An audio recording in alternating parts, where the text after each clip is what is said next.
Welcome back to Chain of Thought, everyone. I am your host, Connor Bronston, head of technical ecosystem at Modular, and I'm delighted to be joined today by Paige Bailey. Paige is the AI developer relations lead at Google DeepMind, which maybe a few of you have heard of, and has had one of the most interesting careers in AI. She started as a geophysicist at Chevron, become a developer advocate at Microsoft and Google, helped ship GitHub Copilot as a principal PM, led product for Gemini, is a huge fan of open source, which I'd love to talk to her about, developer tools, and much more. Paige now runs developer experience for DeepMind's entire AI platform. And in the past couple of months alone, her team has launched, Gemini 3, Anti-Gravity, Google's new IDE. They've released what they've called the largest open source interoperability toolkit ever, and has also found time to build a gamified NASA curriculum using AI Studio, which I'm hoping she'll show off. So Paige, welcome to Chain of Thought. Where are you joining us from? I am joining from Texas. I'm here for the holiday season, visiting some family, and then also taking in probably too much barbecue. If there is such a thing, but Uh, it's beautiful weather out here. Are you based on the West Coast? I am in Seattle, and it is a little less beautiful here. We've had an atmospheric river coming through. Oh Thank no. God our house is not flooding like some Mhm. folks. Very thankful for that, but Yeah. definitely a little less sunny than I suspected it is out there. Yep. Awesome. Well, thank you so much for having me. I'm also a huge fan of the team over at Modular. I think y'all got all of the, or most of the machine learning compilers contingent. So Chris and Tim are good friends and worked closely with them on the TensorFlow and kind of the early days of many of the machine learning frameworks and compilers at Google. Yeah, I'm excited to see what the future holds because I think the team here at Modular is really excited to keep building alongside the incredible innovation that the whole team at Google is doing. And I will note here, this is, as we're recording, this is the start of week 4 for me, so I'm still very new, figuring things out, but having a lot of fun with it for sure. And it's Awesome. pretty incredible seeing what you and Chris and Tim and everyone else involved have built over the years, and now seeing the results of that come to fruition with Gemini really taking center stage among the grouping of frontier models, the variety of product releases Google's done. I mean, even just some of the interesting stuff that's happening with agents within Google products. Like I talked to the Google Shopping team a little while ago, and some of the new agents they have that can track prices for you and help you identify when you want to purchase an item, or even call a business to get answer questions answered. Like, hey, do you have the right type of guitars I'm looking for? What are your hours? It's really cool to see how Google is, collectively throughout the entire product strategy, beginning to integrate agents, to integrate Gemini within the product suite. And you've been a big part of that.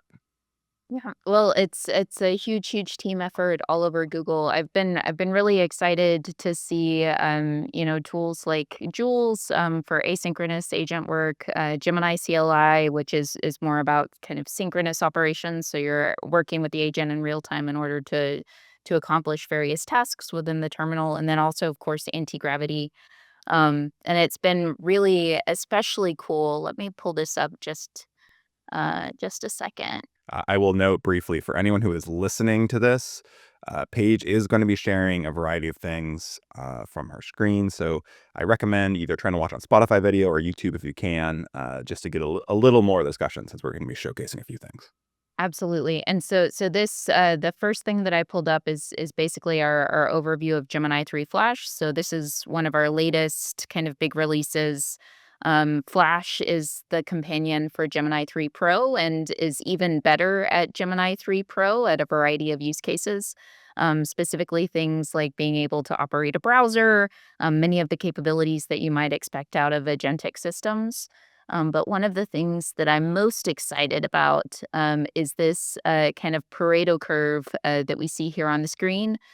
For folks who haven't seen this before or who might be listening along, it's basically a chart showing that the capabilities to cost performance for the Gemini 3 Flash and Gemini 3 Pro series are pretty much blazing a path for frontier models in general. And that's one of the things that I love most about Google is that we're very good at making things go very fast and very cheaply, so they can scale out to billions and billions of users. I was listening to some of the acquired episodes recently that are covering Google, and there's, listeners who've followed me for a while know that Acquired is one of my favorite podcasts. They do incredible storytelling, and one of the early conversations there is about the differences between how Google built its first data centers, which were they were not going for shiny machinery. They were going performance. Like, how much performance can we fit into a square foot? We really need to optimize for this. And I think that ethos has carried through with Google, for decades now. And part of that is some of the early engineers who were helping build that, people like Jeff Dean, have been here a long time and are having major impacts on the culture. Part of it's simply like the talent being recruited. But I am really continually impressed by how Google has kind of stepped up within the AI race, and obviously has been a research leader for a long time. What do you see as the way developers should be thinking about the different models that Google's offering? So, you've got 3 Pro, you've got 3 Flash, you've obviously still have the 2.5 models, and then there's also open source work that's being done. What are the considerations that should be in the heads of developers as they think through, like, hey, I'm building something. Which model should I be using? What are the pros and cons? Oh, that's such a juicy question. So, and we can show a couple of demos for this in just a second. Gemini 3 Pro, obviously our flagship model, it has thinking baked in, which means that the answers you're going to get are probably going to be much more fully expressed, but they'll probably take a lot longer to get you the answer that you're hoping for, due to kind of all of the thinking tokens, as well as it's just a much larger model.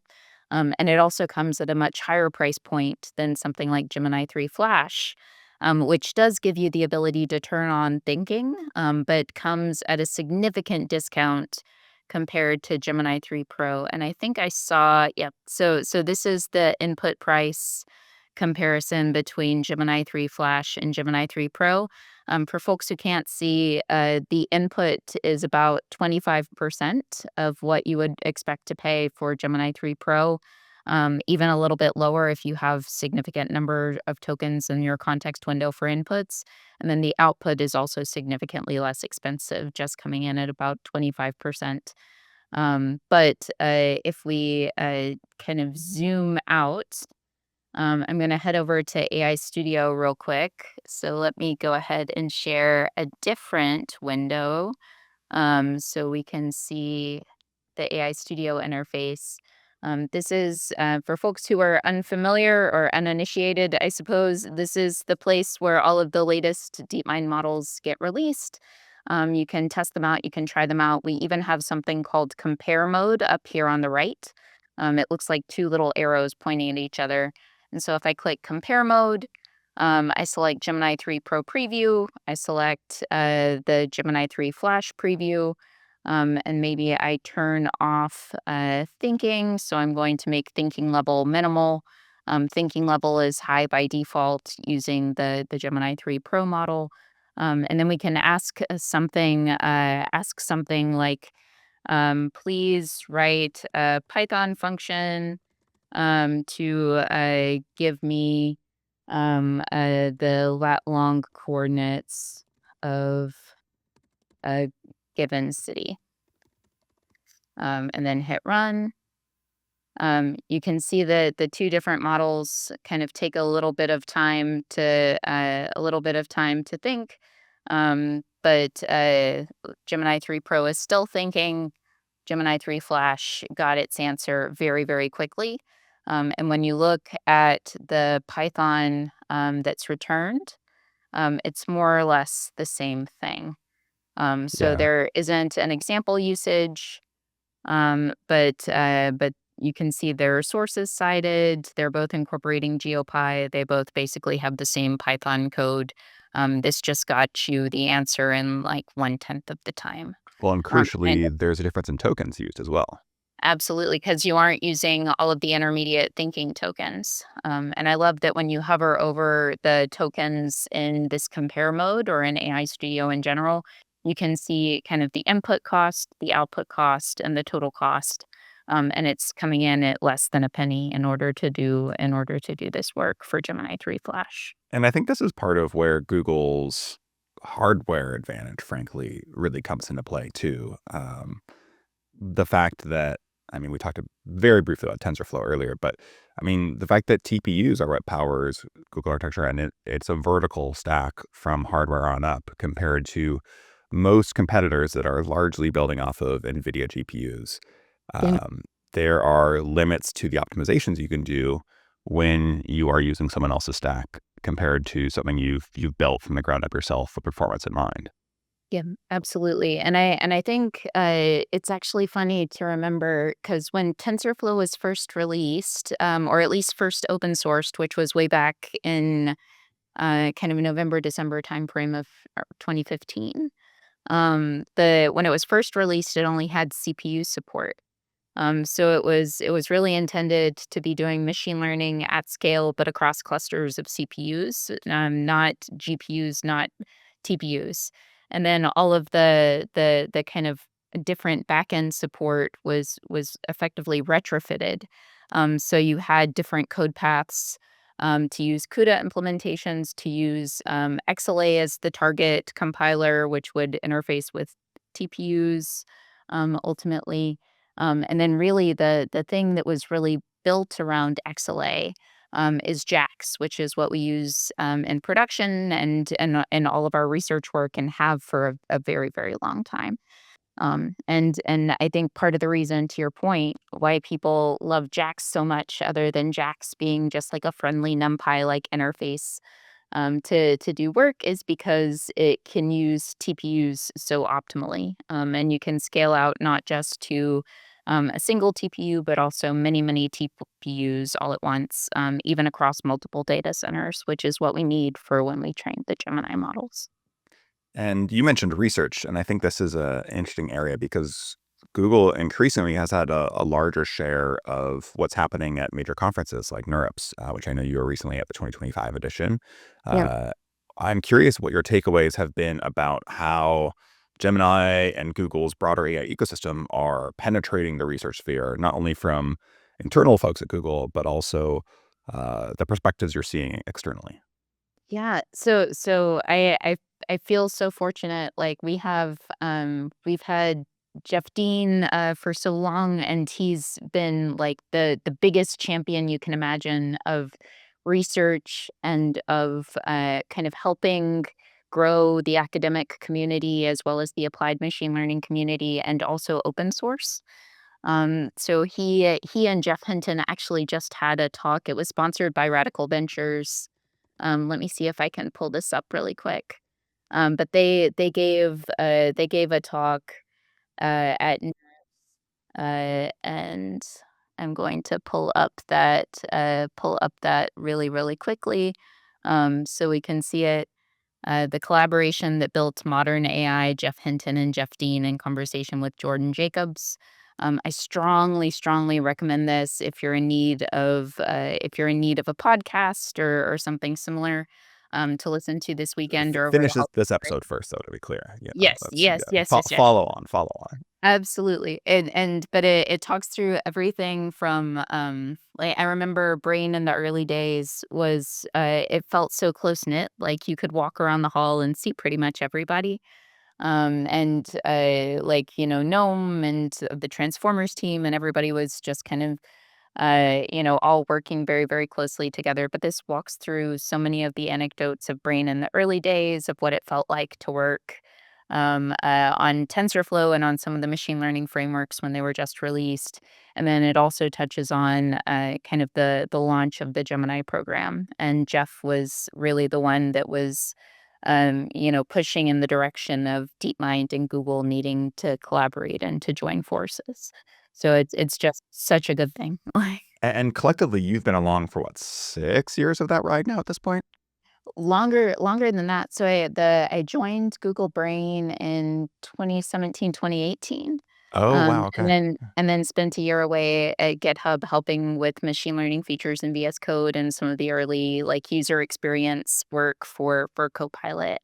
But it's been a wild and very exciting ride. Like really, really enjoy both DeepMind and then of course love, love, love the time at Brain. I would love to. get your thoughts on the obvious change there, where, I mean, it used to be that Google had these differentiated teams that were working on different AI projects before it came together. And I think it's really clear externally that there's been massive gains from combining that brain power Right. at Google and Unintended. enabling focus. Yeah, that was intended. And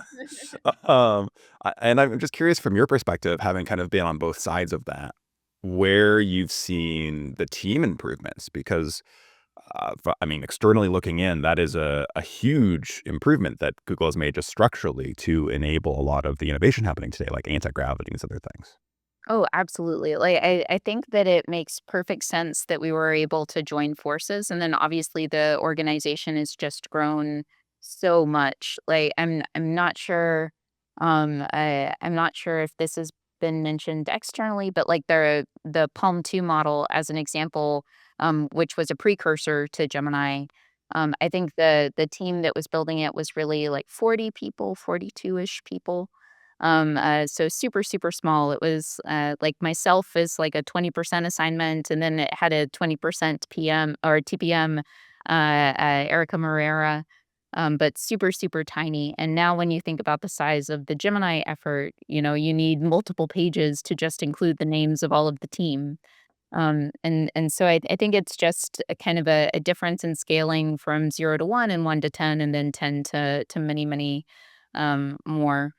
I think it's absolutely been for the best in terms of, making it possible for us to build these great models and making it possible for us to accelerate them into production.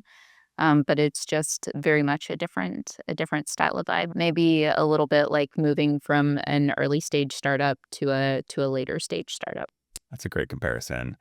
Yeah. And it's also enabled Google to, as we've mentioned, put Gemini and AI powered enablement into so many Google products that are already either seeing massive growth. I mean, we can look at Chrome, where I've got this little Gemini app in the corner for me to leverage. You can look at the Google Workspace product, obviously, and the new abilities to build agents within it. And then you can also look at new products like Anti-Gravity, the IDE, the agentic IDE that Google has developed post Windsurf acquisition. And I'd love to get your thoughts on how you see developers working with anti-gravity in the coming months and hopefully years. And then also an interesting point of the strategy around anti-gravity, which is that it's not only Google models you can use within anti-gravity. My understanding is you can also use OpenAI and Anthropic models as well. And so would love your thoughts on that piece, especially as it relates to, I mean, those are all closed source models, but this idea of like openness within AI. Yeah, absolutely. So, and that's also a very nice segue to the last thing that I'll point out in terms of pricing for our models.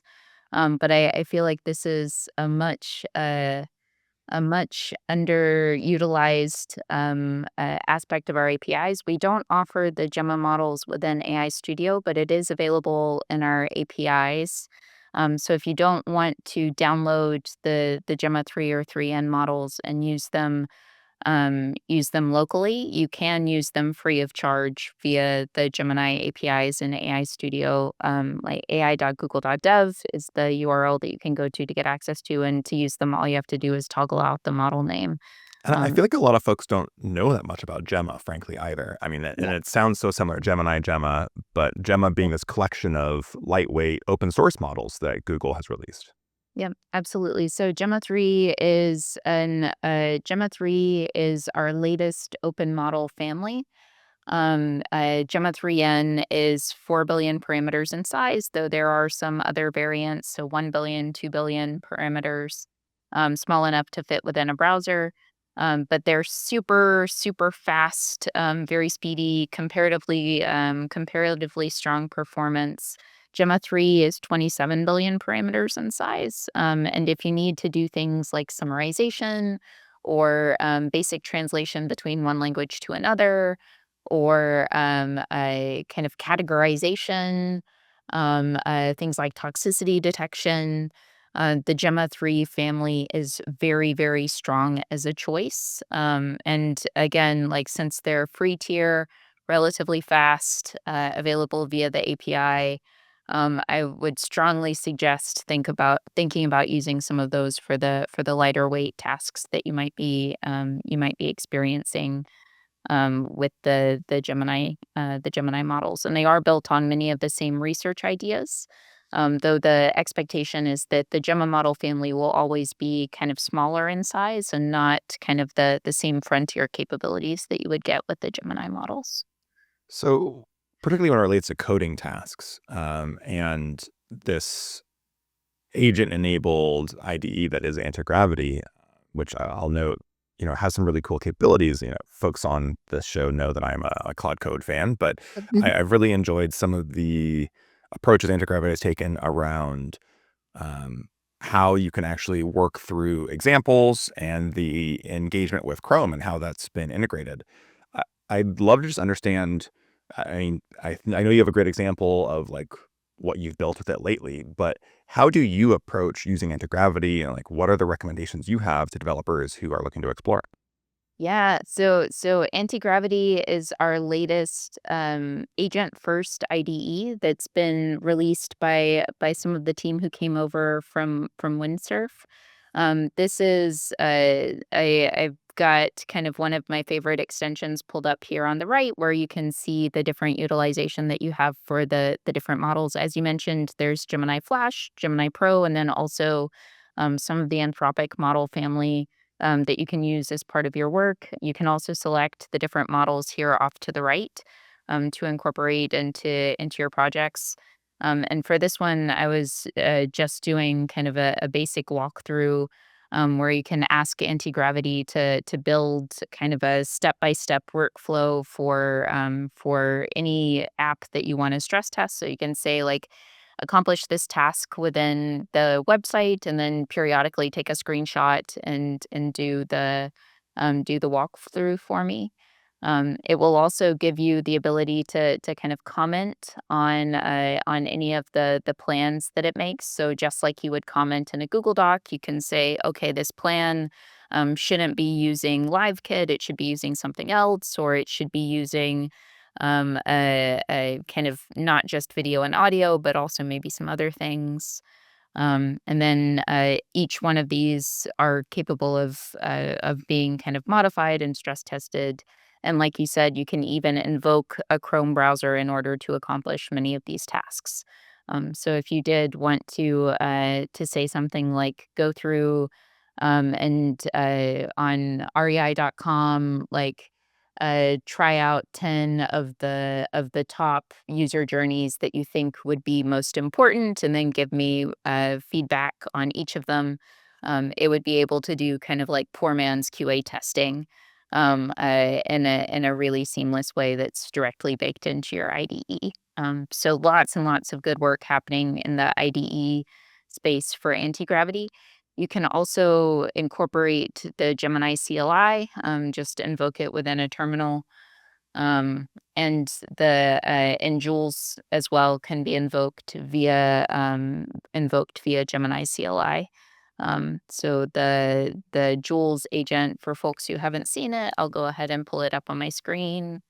The Jules is intended to be an asynchronous agent. So if you work a lot in GitHub, this is something that allows you to pull up your GitHub repo, kind of describe some changes that you would like to see, maybe some documentation that you would like to add, and then Jules will do the task of baking that in for you.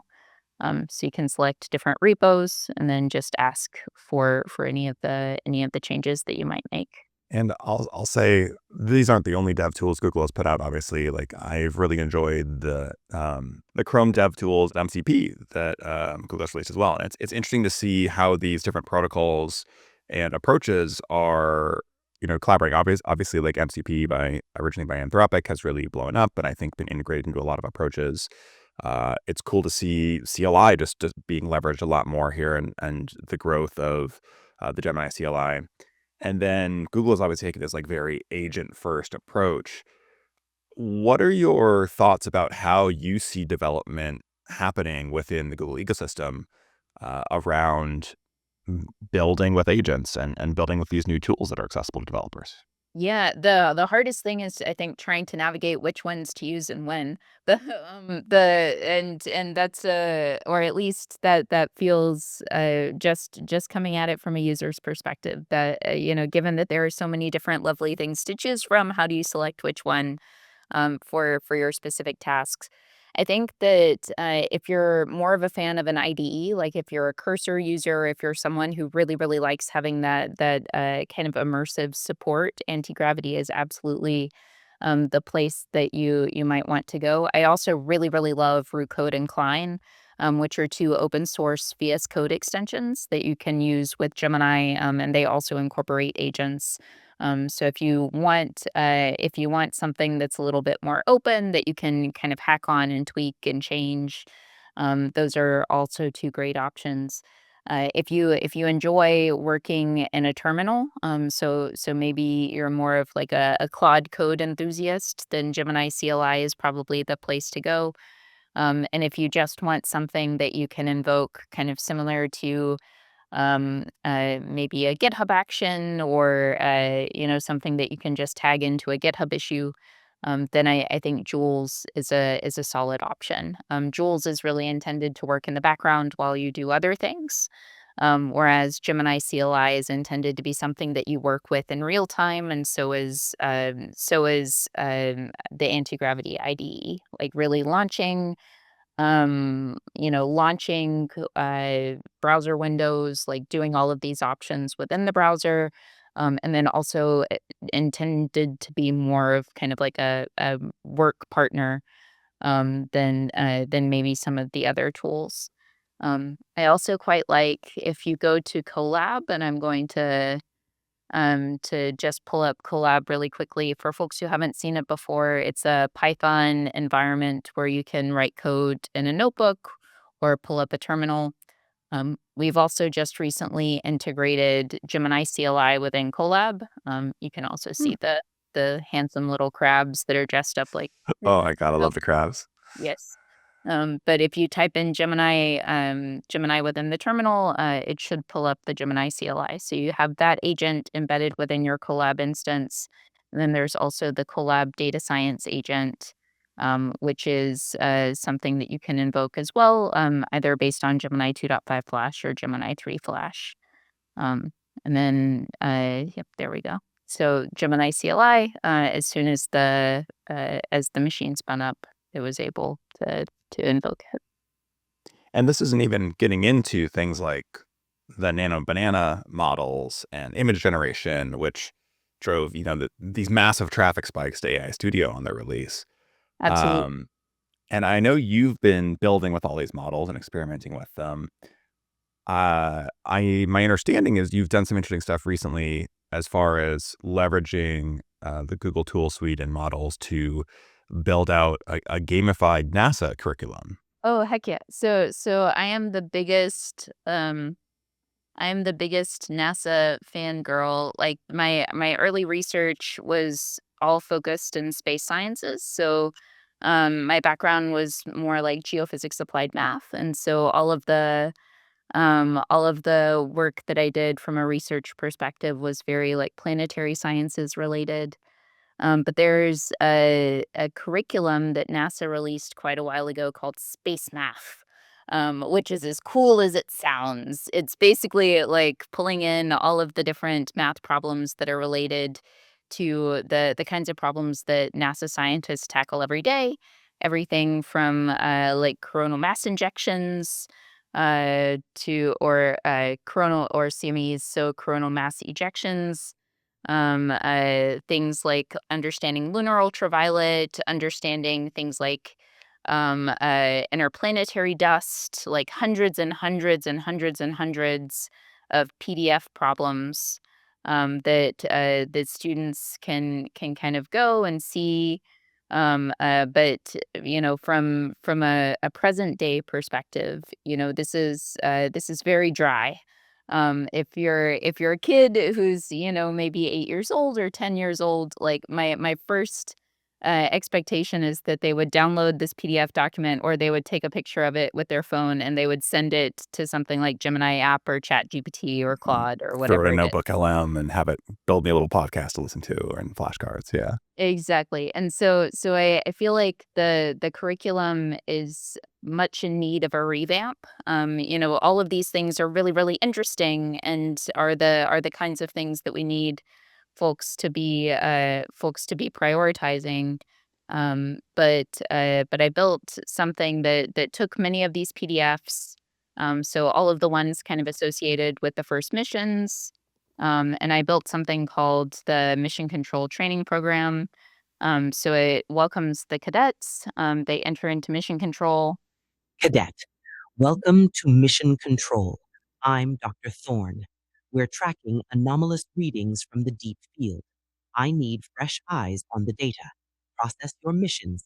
Accuracy is paramount. Do not trust the automated flags. Trust the math. And so, which I also aspire to do, like trust the math, as always. But each one of the PDFs has gotten changed into more of an interactive assignment. The first one is kind of questions and answers, but the next ones are all much more interactive. So you can like measure things like tree rings, measure things like the number of stars per quadrants. You can sort of decrypt mission telemetry from different planets. And as you go along and solve each one of these problems, you're collecting more and more kind of audio snippets for a story that kind of bakes it together into something that feels much more exciting and immersive, as opposed to just playing with PDF documents. So Um, talk me through the process that you used to build this. Is this something you vibe coded? Did you do some active coding as well? What were you using? Yeah, so the I started within I actually started with Colab. So each one of those PDF documents I went through and I web scraped. So it got all of the different links, downloaded the PDF files, kind of put them into a directory format. Then I went through and in a loop I used like a very hyper specific prompt to convert each one of those PDF assignments into a TypeScript file that would kind of accompany the app. The app itself was built in AI Studio for the front end, so the front end was all AI Studio. The audio snippets were all using Gemini text to speech, though the scripts were all made with Gemini and AI Studio. And I saved each one of the kind of text to speech files so that they would immediately load as opposed to being generated on the fly, which helps assist with the gameplay. I actually ran into so AI Studio has a couple of limitations. So if you're building apps within AI Studio, you might or might not run into these as you start creating. One limitation is that it's actually a drive limitation. The size of the app has to be less than 10 megabytes in size. And this is significantly higher than 10 megabytes. So it would not have been feasible to create within AI Studio. Again, the front end is okay, but the kind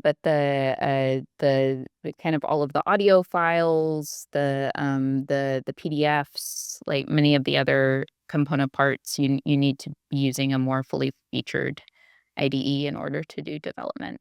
So I built the first part in AI Studio, did a whole bunch of the kind of web scraping and speech snippet generation within Colab, and then also stitched it all together using Anti-Gravity. And I open sourced all of it as well, because why not? And the open sourced version also has a link to the website itself, which is Space Math Academy. But if people are significantly interested, I would happily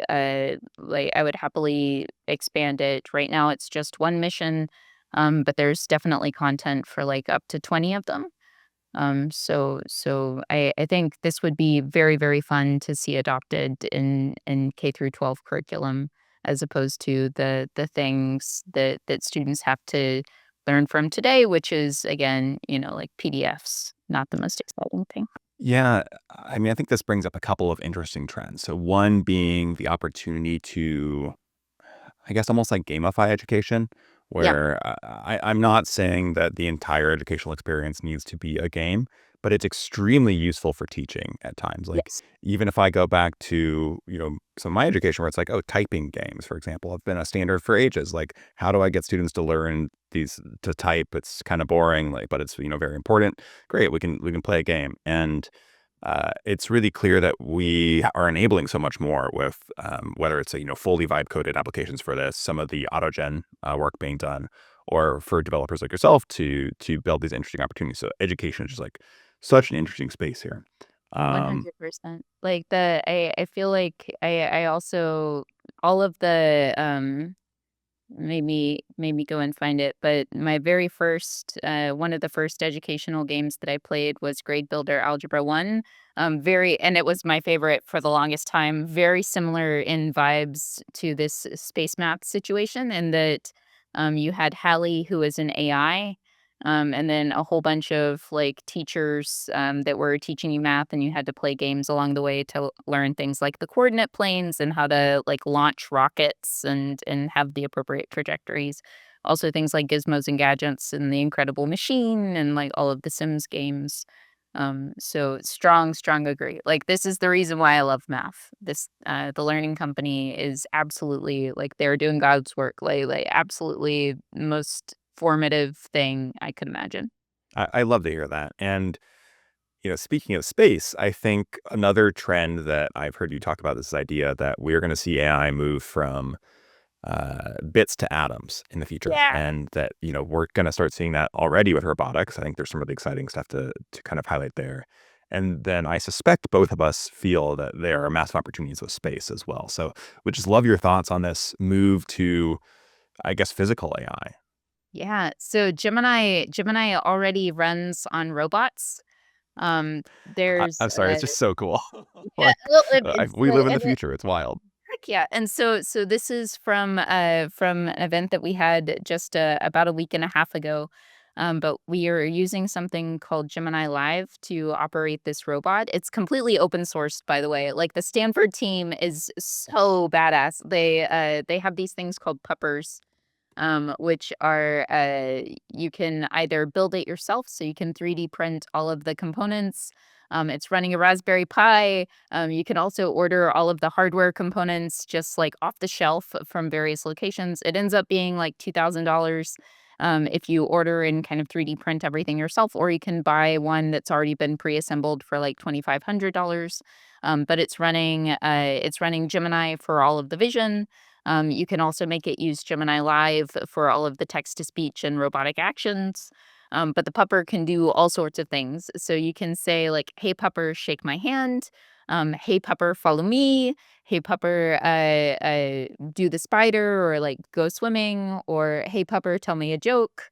Like all of these things are possible today just with the Gemini APIs by themselves running and invoking all of the different robotic components on device on a Raspberry Pi. Like, how cool is that?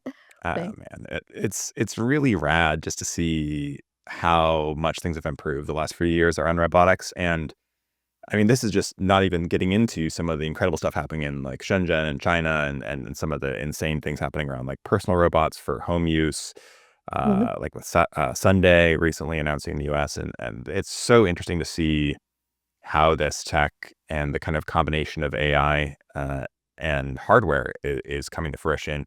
What do you see in the next couple of years as this continues to build out? Since you're clearly optimistic about it. Oh, absolutely. I think we're working really closely with we have a robotics trusted tester program within DeepMind for the Gemini models and for some of our open robotics models that are available on Hugging Face if folks want to check them out. But everybody, it's kind of like a who's who of who you would expect. So Enchanted Tools, Boston Dynamics, the Figure team, like they're all kind of testing out or using Gemini models in order to operate robotics. I think in the future, this will become increasingly important. We'll start to see many more kinds of robots built with commodity hardware, so things like these Raspberry Pi, but also like other options that are perhaps a little bit easier to get than sometimes might have to wait a while for a Raspberry Pi Zero, whereas like there are options like you mentioned from Shenzhen that come a little bit faster and that are a little bit cheaper. And then I'm also really excited about companies like Periodic Labs, which are using AI to control robotics, but also to have those robots do really interesting material science work. So they can design experiments, run the experiments, test out the likelihood of different component parts being successful for the creation of semiconductors. And I think we're going to see a lot more of that automation in the science world, going forward. Yeah, I know you also do some angel investing, and I'll say like one of my recent very, very small angel investments was in a company called Trilo Bio, which they're building basically automated biology labs in a Yeah, box where that can work together modularly. And I think we're going to keep seeing this and other opportunities in the sciences where it's like, oh, look, this is very fine-tuned work that needs to get done. It needs to be repeated quite a bit so that we can actually experiment across the board. How can we speed this up and enable it to happen async, just the way developers are now able to have agents running in the background? And these seem like clear areas of opportunity. And it's kind of crazy seeing how rapidly this is all changing. yeah. Honestly, to me, it's pretty wild. Yeah, and as a person who, the earth sciences labs are pretty, or at least at my university, they were pretty close to the biology labs. There was a lot of work happening in terms of like biogeochemistry and also ecology and biology, as it relates to things like carbonate geology. But it was always bonkers to me, like so much of a grad student's life was just very tedious, either counting things in a petri dish or like counting things in a satellite image or like grinding by hand different rock samples before putting them into, some sort of instrument in order to analyze them. And all of those things could be much more easily accomplished and delightfully accomplished by robotics. Whereas grad students, um, you know, obviously, like, it's boring work, which is not the best, but it's also very, very easy for humans to make mistakes. So I think the more that AI is incorporated into the scientific process, both for designing experiments, but also executing on them, I think the better off we're all gonna be. So, speaking of space age applications of AI and excitement there, I do have to ask about this idea of Project Suncatcher. Oh, And the data centers in space sort of. yes, yes. Yeah, yeah. I don't know if I'd love any thoughts you have on that. Actually, I'm going to ask you at the end of this episode, who can I talk to on the Google team to who's into that? Because I would love to do a deep dive. But I can find you people, like, and I am personally, I think it's a really, really interesting idea. One of the interview questions at Google, I remember was, how would you upgrade Linux in a data center, that was orbiting the moon? Or a Mm. data center that was on the moon. So I think it ends up leading to a lot of really, just kind of strange and interesting and delightfully crunchy technical questions. Like, how do you maintain infrastructure that's so far away from the Earth? How do you deal with things like, we were just talking about CMEs. Like, how do you make your infrastructure resilient to those kinds of challenges? But I do think that not just Google, but many, many other companies are investing in that space, and it'll be really interesting to see what outcomes are driven by having data centers in space. Yeah, I mean, the build out around AI has been incredible to see the infrastructure that's been put together Yeah. and the opportunity to essentially adjust the inputs that are being put into data centers so that you have cleaner energy fueling them, that you're hopefully making them much more efficient, it's really exciting. There's obviously huge challenges to make it work. I will not pretend that I know the physics of how you deal with gamma waves in space and how that's going to impact the data centers, the radiation side of it. I'm excited to see how it gets figured out. Yeah. But folks who I have briefly talked to about it seem very optimistic. And it's also cool to see some of the simple efficiencies happening for physical data centers in earthbound ones, I should say, maybe is the phrasing I'll start using here. But just seeing the efficiency gains in recent ones, whether it's the Microsoft Fairview work, or I'm misremembering the name of that one, and or the work being done with some of the recent Google data centers to increase like water efficiency. I think we're seeing the industry just continually improve, both on the model side and then on the technologies actually fueling those models as well. And it gives me a lot of reason for optimism. Yep, 100%. And speaking as a very proud Texan, like we're also quickly accruing many, many data centers in Texas. So as a person who also knows just how scarce water is in the state, and then also we have a very, very interesting and bespoke electrical grid, making sure that all of that is done responsibly is top of mind. And like I would much prefer to have data centers in space as opposed to terrestrial data centers if we can finagle it. Totally. And I will say, folks who've listened in this show a bit, we know we did a recent episode with Andy Massley, breaking down some of the myths around water usage and energy usage with data centers, because some of these concerns are very overblown compared to things like corn usage for biofuels, for example, which is extremely inefficient. So not to say that the industry shouldn't get more efficient. We absolutely should. I'm very optimistic about what we're doing with space as the next frontier for it. But eh, it is important to remind us all that, look, we can also push back on some of these narratives because they are not as accurate as they are portrayed to be, I think, in media sometimes. Um, Not to say that we're not using some resources and we shouldn't be paying attention to that, but there's a lot of work to be done here. And I think some of the fears around privacy and IP usage and folks' fears around their own jobs, it tends to seep into the discussion in other areas. And they think, oh, well, I feel morally opposed or I feel scared, and therefore it must be bad in these other areas. And so it just becomes a very challenging, squishy discussion at times. Yep. And if we can start to offload some of those costs in a way where, the trade-offs are much easier to make, where it's like, oh, we this is in space. You don't have to worry about this impacting the ground here. Like, okay, we can still talk about what does it take to do a launch? That's fine, but those are much more efficient than they used to be. I think that's just better for everyone to start doing that. And honestly, I love a good non-dystopian sci-fi novel Yep. future for us. So I think that's very exciting. 100%. It feels like it feels honestly like it should be part of like a Kim Stanley Robinson book or something Yeah. similar. Well, and speaking of your robotics conversation that you brought up earlier too, this also I think directly aligns there. Where it's like, oh, this is also where we're gonna have to figure out how do we get robots to repair these things? Like, how do we approach this in space? So it just speaks to the excitement of the future. And Paige, I can't thank you enough for joining me to chat through this today. It's super exciting to kind of see your vision and Google's vision. Do you have any closing thoughts as we wrap up here? Nothing other than definitely if folks are feeling overwhelmed with the number of models, the number of releases, like you are not alone. I think everybody, even people who are operating in the space, are feeling similarly overwhelmed, though excited and energized and enthusiastic.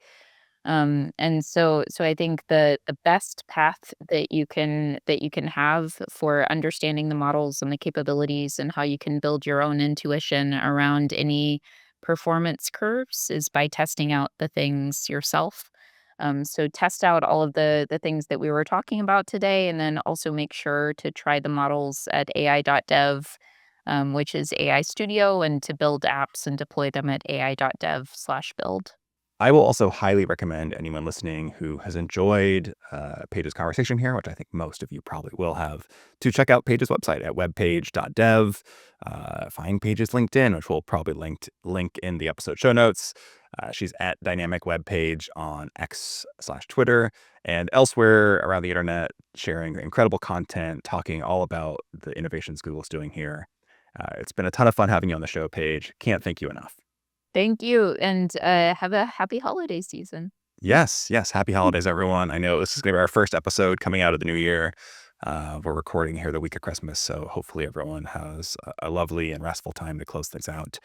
A couple of brief housekeeping notes from my end as we wrap up here.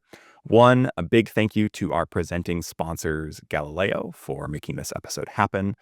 Super excited about the future of season 3. 2, if you are listening to this episode and you haven't watched the video of it, you're missing a few things. Highly recommend checking out our YouTube, which is linked in the show notes.